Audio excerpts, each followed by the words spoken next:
صلح حدیبیہ کا قصہ۔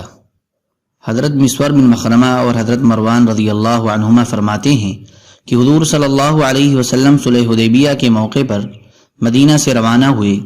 راستہ میں ایک جگہ حضور صلی اللہ علیہ وسلم نے فرمایا کہ خالد بن ولید قریش کے سواروں کی ایک جماعت لے کر مقام غمیم پر حالات معلوم کرنے کے لیے آئے ہوئے ہیں، لہذا تم دائیں طرف کو ہو جاؤ۔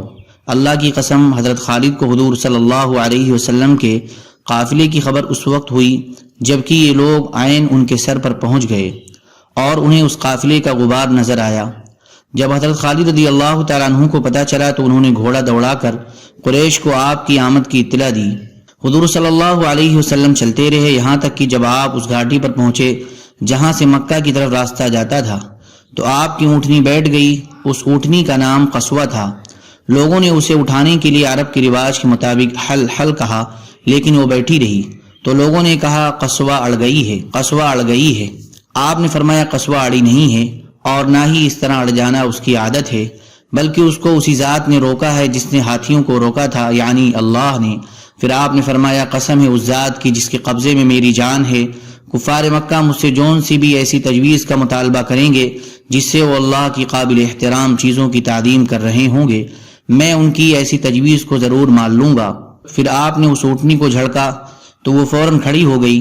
پھر آپ نے مکہ کا راستہ چھوڑ دیا اور وادی حدیبیہ کے آخری کنارے پر پڑاؤ ڈالا جہاں ایک چشمہ میں سے تھوڑا تھوڑا پانی نکل رہا تھا۔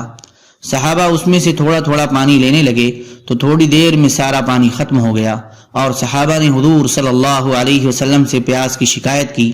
آپ نے اپنے ترکش میں سے ایک تیر نکال کر دیا اور فرمایا کہ اسے چشمے میں گاڑ دو۔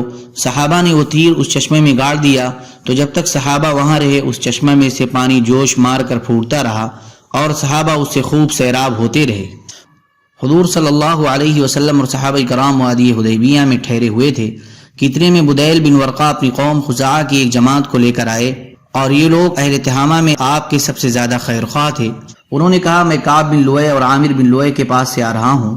انہوں نے حدیبیہ کے چشموں پر پڑاؤ ڈالا ہوا ہے اور وہ لڑنے کے لیے پوری طرح تیار ہو کر سارا سامان لے کر آئے ہیں، حتیٰ کہ ان کے ساتھ بیاہی اور بچے والی اونٹنیاں بھی ہیں۔ وہ آپ سے لڑنا چاہتے ہیں اور آپ کو بیت اللہ سے روکیں گے۔ تو آپ نے فرمایا ہم کسی سے لڑنے کے لیے نہیں آئے بلکہ ہم تو عمرہ کرنے آئے ہیں۔ ہم بہت حیران ہیں کہ وہ لڑائی کے لیے تیار ہو کر آ گئے ہیں، حالانکہ لڑائیوں نے تو قریش کو بہت دھکا دیا ہے اور ان کو بہت نقصان پہنچایا ہے۔ اگر وہ چاہیں تو میں ان سے ایک عرصے تک صلح کرنے کو تیار ہوں۔ اس عرصہ میں وہ میرے اور لوگوں کے درمیان کوئی مداخلت نہیں کریں گے اور میں اس عرصہ میں دوسرے لوگوں کو دعوت دیتا رہوں گا۔ اگر دعوت دے کر میں لوگوں پر غالب آ گیا اور لوگ میرے دین میں داخل ہو گئے تو پھر قریش کی مرضی ہے، اگر وہ چاہیں تو وہ بھی اس دین میں داخل ہو جائیں جس میں دوسرے لوگ داخل ہوں گے، اور اگر میں غالب نہ آیا اور دوسرے لوگوں نے غالب آ کر مجھے ختم کر دیا تو پھر یہ لوگ آرام سے رہیں گے۔ اور اگر وہ صلح کرنے سے انکار کر دیں تو اس ذات کی قسم جس کے قبضے میں میری جان ہے، میں ان سے اس دین کے لیے ضرور لڑوں گا یہاں تک کہ میری گردن میرے جسم سے الگ ہو جائے، یعنی مجھے مار دیا جائے، اور اللہ کا دین ضرور چل کر رہے گا۔ حضرت بدیل نے کہا آپ جو کچھ کہہ رہے ہیں میں وہ سب اہل مکہ کو پہنچا دوں گا۔ چنانچہ حضرت بدیل وہاں سے چل کر قریش کے پاس پہنچے اور ان سے کہا ہم اس آدمی کے پاس سے آپ کے پاس آ رہے ہیں اور ہم نے اس کو ایک بات کہتے ہوئے سنا، اگر آپ چاہیں تو ہم اس کی بات آپ کو پیش کر دیں۔ اہل مکہ کے نادان قسم کے لوگوں نے کہا ہمیں ان کی کوئی بات بتانے کی ضرورت نہیں ہے، لیکن ان میں سے سمجھدار لوگوں نے کہا تم نے ان سے جو سنا ہے وہ ہمیں ضرور بتاؤ۔ حضرت بدیل نے کہا میں نے ان کو یہ کہتے ہوئے سنا اور ان کو حضور صلی اللہ علیہ وسلم کی ساری بات بتائی۔ تو حضرت عروہ بن مسعود نے کھڑے ہو کر کہا کہ کیا میں تمہارے لیے والد کا درجہ نہیں رکھتا ہوں؟ انہوں نے کہا رکھتے ہیں۔ عروہ نے کہا کیا تم میرے لیے اولاد کی طرح نہیں ہو؟ انہوں نے کہا ہاں اولاد کی طرح ہیں۔ عروہ نے کہا کیا تمہیں میرے بارے میں کوئی شک یا شبہ ہے؟ انہوں نے کہا نہیں۔ عروہ نے کہا کیا تمہیں معلوم نہیں کہ میں نے اہل عکاظ کو تمہاری مدد کے لیے آمادہ کیا تھا، لیکن جب وہ تیار نہ ہوئے تو میں اپنے گھر والوں اور اپنے بچوں اور اپنے مطیع و فرما بردار انسانوں کو لے کر تمہاری مدد کے لیے آ گیا تھا؟ انہوں نے کہا ہاں معلوم ہے۔ عروہ نے کہا کہ اس آدمی نے یعنی حضور صلی اللہ علیہ وسلم نے تمہارے سامنے ایک بھلی اور اچھی تجویز پیش کی ہے تو تم اس کو قبول کر لو اور مجھے اس سلسلے میں بات کرنے کے لیے ان کے پاس جانے دو۔ مکہ والوں نے کہا ضرور جاؤ۔ چنانچہ عروہ حضور صلی اللہ علیہ وسلم کے پاس گئے اور حضور صلی اللہ علیہ وسلم سے بات کرنے لگے۔ حضور صلی اللہ علیہ وسلم نے جو بدیل کو فرمایا تھا وہی آپ نے ان سے بھی کہا، تو اس پر عروہ نے کہا، اے محمد، آپ یہ بتائیے کہ اگر آپ نے اپنی قوم کو جڑ سے اکھاڑ پھینکا تو کیا آپ نے سنا کہ آپ سے پہلے عرب کے کسی آدمی نے اپنے خاندان والوں کو جڑ سے اکھیڑ دیا ہو؟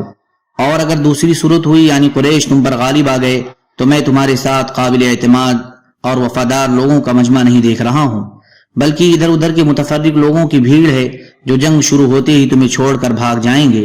اس پر حضرت ابو بکر رضی اللہ تعالی عنہ نے کہا، تو اپنے معبود لات بت کی پیشاب گاہ چوس، کیا ہم حضور صلی اللہ علیہ وسلم کو چھوڑ کر بھاگ جائیں گے؟ عروہ نے پوچھا، یہ کون ہے؟ لوگوں نے کہا، یہ ابو بکر ہیں۔ عروہ نے کہا، قسم اس ذات کی جس کے قبضے میں میری جان ہے، اگر تمہارا مجھ پر وہ احسان نہ ہوتا جس کا میں اب تک بدلہ نہیں دے سکا تو میں تمہاری اس بات کا جواب ضرور دیتا۔ عروہ حضور صلی اللہ علیہ وسلم سے گفتگو کرتے ہوئے حضور صلی اللہ علیہ وسلم کی داڑھی کو ہاتھ لگانے لگتے اور عروہ کے بھتیجے حضرت مغیرہ بن شعبہ رضی اللہ تعالی عنہ ہاتھ میں تلوار لیے اور سر پر خوت پہنے ہوئے حضور صلی اللہ علیہ وسلم کے سراہنے کھڑے تھے۔ جب بھی عروہ حضور صلی اللہ علیہ وسلم کی داڑھی کی طرف ہاتھ بڑھاتے تو حضرت مغیرہ اس کے ہاتھ کو تلوار کا دستہ مارتے اور کہتے کہ حضور صلی اللہ علیہ وسلم کی داڑھی مبارک سے اپنے ہاتھ دور رکھو۔ چنانچہ عروہ نے سر اٹھا کر پوچھا، یہ آدمی کون ہے؟ لوگوں نے بتایا، مغیرہ بن شعبہ ہیں۔ تو عروہ نے کہا، وہ غدار، کیا میں تیری غداری کو ابھی تک نہیں بھگت رہا ہوں؟ یعنی تم نے جو قتل کیا تھا اس کا خون بہا میں ابھی تک دے رہا ہوں، اور جو تم نے مال لوٹا تھا اس کا تاوان اب تک بھر رہا ہوں۔ حضرت مغیرہ زمان جاہلیت میں قوم کے ساتھ سفر میں گئے تھے، ان کو قتل کر کے اور ان کا مال لے کر حضور صلی اللہ علیہ وسلم کی خدمت میں آ گئے تھے اور مسلمان ہو گئے تھے۔